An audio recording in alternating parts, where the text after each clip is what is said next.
Hey guys, welcome to Baking and Books. My name is Lexi and I'm an amateur baker who loves to read. So each week I post videos of myself attempting to bake something new while also talking about a book that I have recently read or just really love. This week I'm going to be making lemon meringue cupcakes.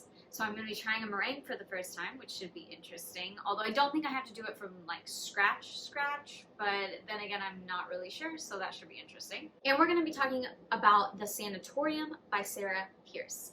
This was a really good mystery book, and I've been doing the autobiographies, so this was a great escape into fiction again, which was really nice. And I would definitely recommend this book, so I'm excited to talk to you guys about it. And hopefully everything will come out well, so let's get started. So as always, I'm going to start with the synopsis.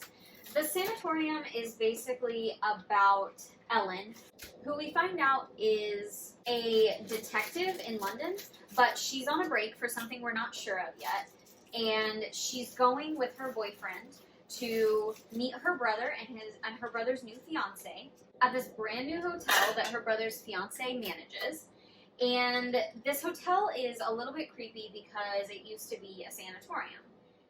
In case you don't know, and I don't mean this to sound condescending, I mean to tell you for real because I didn't know, a sanatorium, or at least the sanatorium in this case, used to be a place where tuberculosis patients went when they were sick, and they hoped that like the fresh air of the mountains and getting treatment would help them, of course, to be better. But of course, like you would imagine with like an asylum, it's pretty creepy. And as beautiful as it is, like to the modern world, Ellen is super creeped out by it. And then on top of that, super creepy things start happening. People start disappearing. There's stories of murder and torture and all of that stuff. So not really the greatest place to be for somebody like Ellen, who suffers with a lot of anxiety and has some history of PTSD from her job and her childhood. So automatically when they get there, it's kind of strained. And she and her brother don't really have the greatest relationship, so it's kind of awkward, and they're trying to kind of rekindle stuff, like, you know, just even trying to have a friendship at that point. So basically, the book unfolds into this murder mystery, essentially, where Ellen kind of dives back into her detective days and tries to help solve whatever mysterious things are going on at the sanatorium that is now a hotel. It was a really fun mystery. I mean, maybe it's because I've been away from mystery for a while. Other people might disagree, but I really liked it. I thought it was really good, and I would definitely recommend it. I thought that she was a really good writer as far as like the suspense. I definitely was curious about a lot of things. Like I had a lot of questions right off the bat, and for me in a mystery, that's the way that I want it to be. I want to make sure that I'm hooked and that I want to be involved in the whole story and that I can't just guess things right off the bat. So that is the synopsis. So what I'm going to do is I'm going to keep baking, and right now I'm just attempting to make my cake base. And so if you've already read this book or you don't mind spoilers, then go ahead and stay with me and we'll continue baking together. But if you don't want spoilers and you want to read this book later on, then go ahead and skip forward in the video until it says no more spoilers, and you can just see how my baking turned out. Because from here on out, we're going to dive in a little bit deeper. Alright, let's get into it talking about Ellen. I was really kind of frustrated with Ellen as a character because I just felt like she was so anxious the whole time that she couldn't ever chill out. Like from the minute you meet her, she is not a chill person, and it's very clear she's not ever going to be a chill person. And I'm not trying to judge because like I know that a lot of us have been there. Like I'm not trying to judge her anxiety and her PTSD because I know that that's a really shitty place to be, and like that mindset is awful. So I feel really bad for her that whatever happened is obviously a crucial moment in her life and she's struggling to move forward. But it's easy to be sympathetic about that when you sit down and take the time to think about it. It's harder for me to be sympathetic about that when I'm just reading it in a book. Like, this is the main character. I want her to be enjoyable. So when she's automatically not enjoyable and just like, you're just not having a good time, then I just feel like frustrated that I can't really enjoy the main character, and then I'm constantly frustrated. That's really my biggest critique, is that Ellen as the main character was just not super appealing. Like, I can argue that she's relatable to some extent, but I just don't think she's a very appealing main character, and maybe that's just me. But I was automatically drawn in by the mystery with Sam and Isaac. Like, I couldn't help but think, okay, so did Isaac kill him? Like, did he let Sam drown and then, like, not tell anybody? Or, like, is trying to hide it all these years? Like, I was very curious because I didn't really know what to think about Isaac anyway.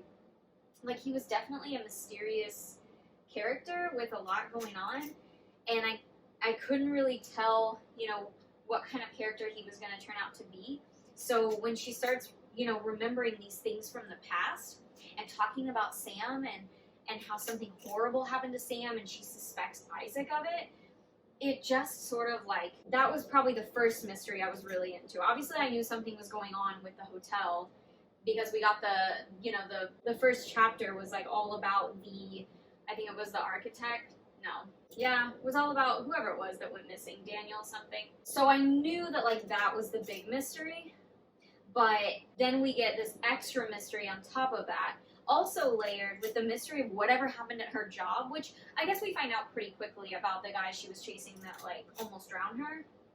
But even still, when you're first starting off the book, you've got all of these mysteries all at once, which was just kind of wild, but fun at the same time. I also was super intrigued because we obviously had this mystery with the bracelets as well. Like, why were the bracelets being found with the dead bodies, and what did they mean? And I was like, oh, they have to be patient numbers. Like, you know, they have to be patient bracelets from the old days, and there's definitely something going on that this relates to the old days. I mean, it just had to. There was no way that it didn't.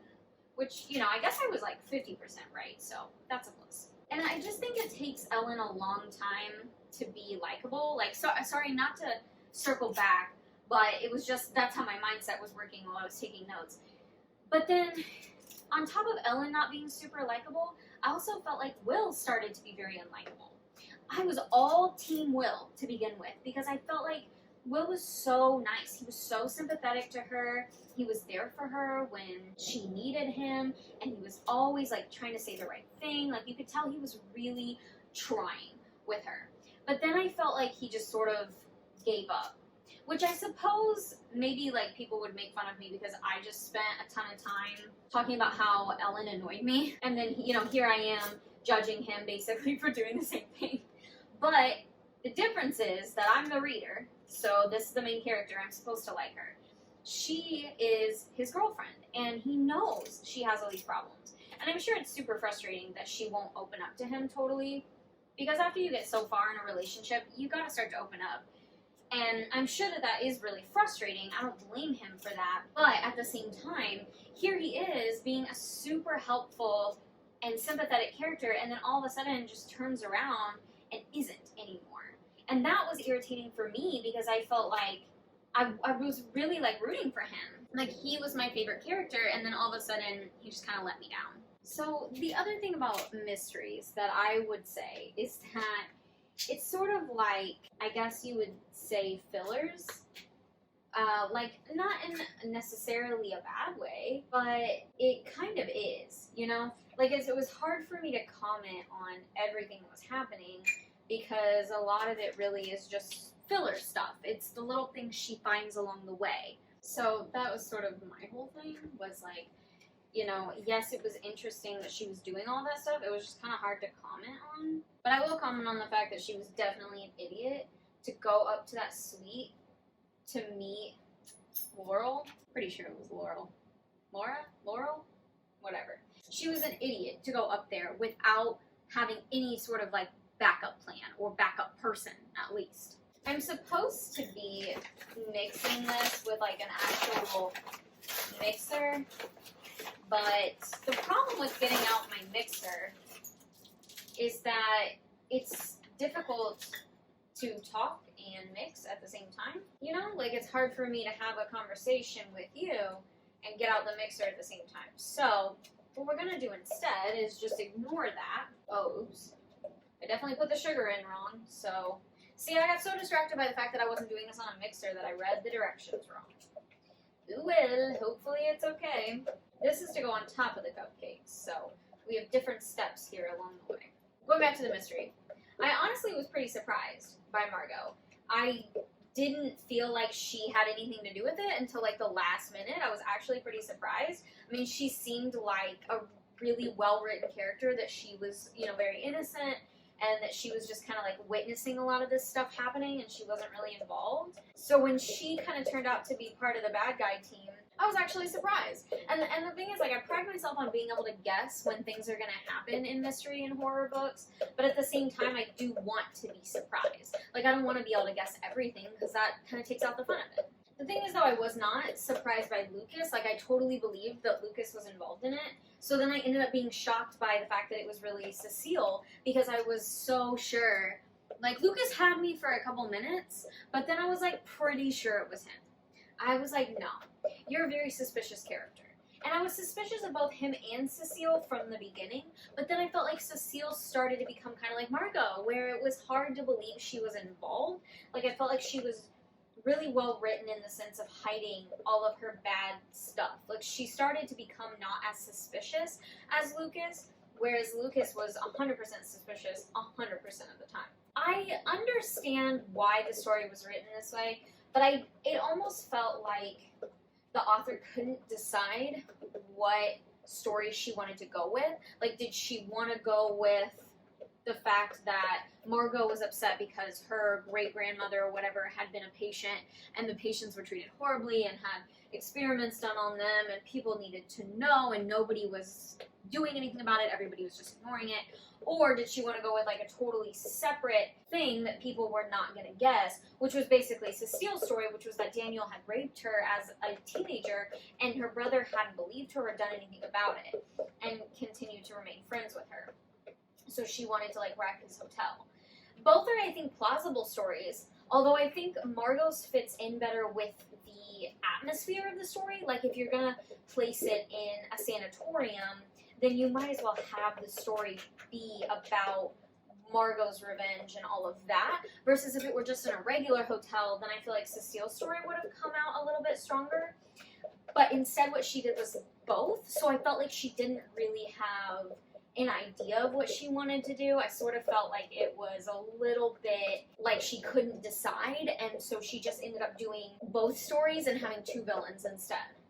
I'm going to start over on my meringue because I feel like it did not turn out correctly, and it's because I wasn't doing it correctly. I added too much at the wrong times, and I also feel like there was not enough, so I'm going to double the recipe and try it again the right way and hope that it turns out a little bit better this time. I always think it's interesting when they don't give you enough of something. Like, they wanted me to put just this very tiny amount of meringue on all of these cupcakes that I'm making. And I was like, that's not gonna work. So heads up, that is what we are doing now. Okay, well, we're really close with the meringue. It took a lot longer than I thought it was going to. But our first round of cupcakes came out of the oven. So I'm going to scoop this lemon in here so that we can pipe this into the cupcakes. So this is like the center of the cupcakes. And I guess while I'm doing this, we'll kind of finish up. I felt like the ending of this book was a little bit rushed. I guess I just felt like I guess I'm talking about the epilogue, not necessarily like the ending of what happened, but the epilogue I felt like was kind of rushed. I mean, there wasn't that much to tie up as far as like loose ends, I guess. But I don't know, I just felt like there definitely could have been a little bit more. Like, I definitely could have used a little more, rather than it just being like, oh, okay, we're done now. Have a good time with that. You know, I felt like I needed a little bit more about her and her brother, and, you know, about, like, their new friendship. And I felt like I didn't get that because it was sort of like, okay, well, the mystery's over. That's all I got for you. Have a good time. So I wanted a little bit more out of the ending, to be honest. I mean, that could just be me, but that's what I prefer. The worst thing about not having a piping bag is just everything about not having a piping bag. But remember I got one that one time and it like exploded and died on me really quickly? Yeah, me too. Sorry, I just realized you can't see what I'm doing. You'll be able to see in a second. So I am filling up my cupcakes with the lemon filling here. I made a little holes in them via the knife that I had because, you know, everybody's got a knife. I may not have a good bag, but I got a knife. So I'm going to fill these up, and then I'm going to finish my meringue and pop them on top. And then what you're supposed to do is pop them back into the oven for a little bit so that you can get the meringue on top to be like nice and a little, I guess, like colored. I don't think burnt is the right word we're looking for, but similar to that. Okay, I'm not entirely sure it's ready, but we're gonna give it our best shot here because we just have to. Like, we cannot keep making meringue all night.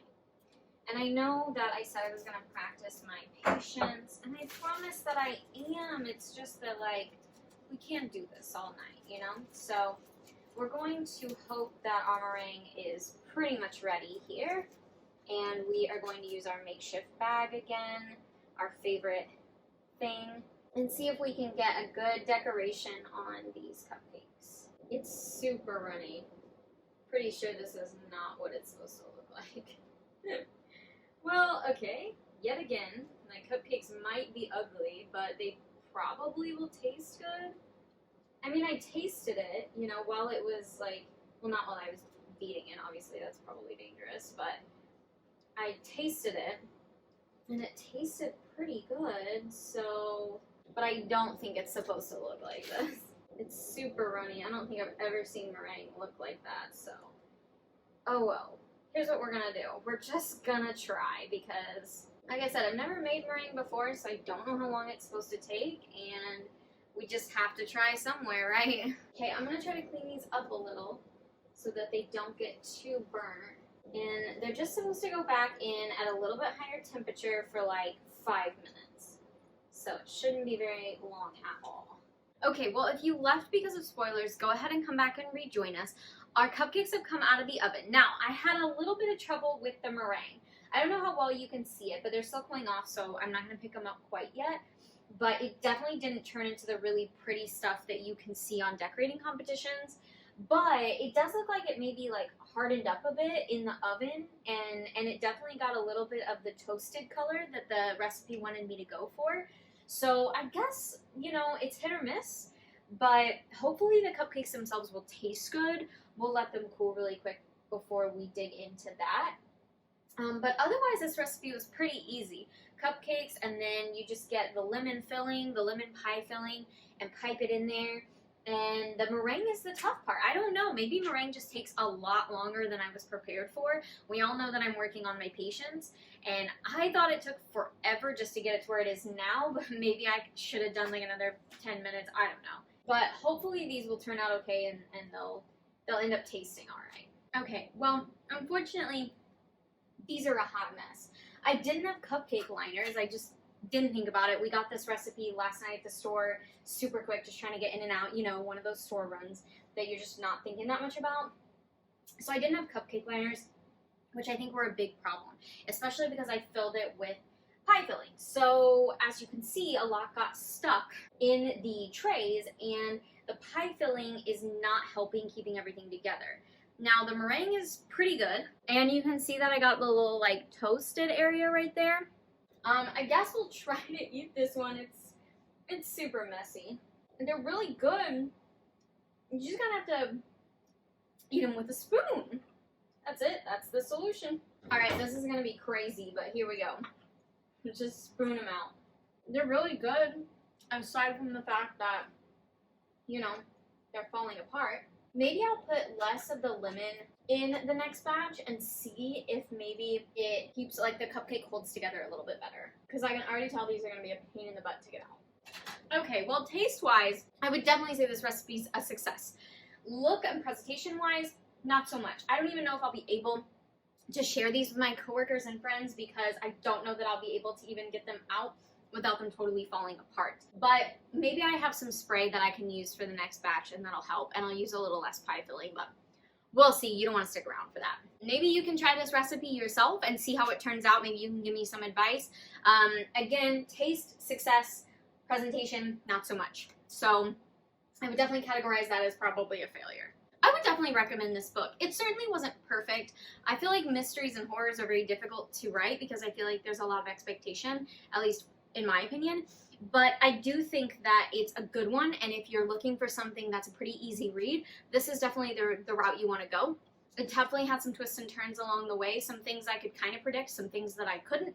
So I would say that this book was definitely worth the read. If you have any other book recommendations, definitely send them my way. I love to get new books, so I would love to read stuff, especially if it's in the mystery horror genre, but I'll read anything. And if you have baking suggestions or recipes that you want me to try, send those my way as well. You can leave those in the comments. I'm always looking for new recipes to try, so I would love to have them. If you can, when you're shopping for books, shop local or just check out your local library because it's super great to be able to rent from the library. Otherwise, thank you guys so much for spending your time with me today. And one final note before we go, you probably won't see a video from me next week. I'm going to go home this weekend and spend some time with my mom. I typically bake on the weekends and put everything together editing-wise for Wednesday. So I'll be with my mom this weekend celebrating her birthday, so I'm probably not going to take the time to film, but you'll know where I'm at, and I should be back for you next week. So thank you guys so much for watching today, and I'll see you next time.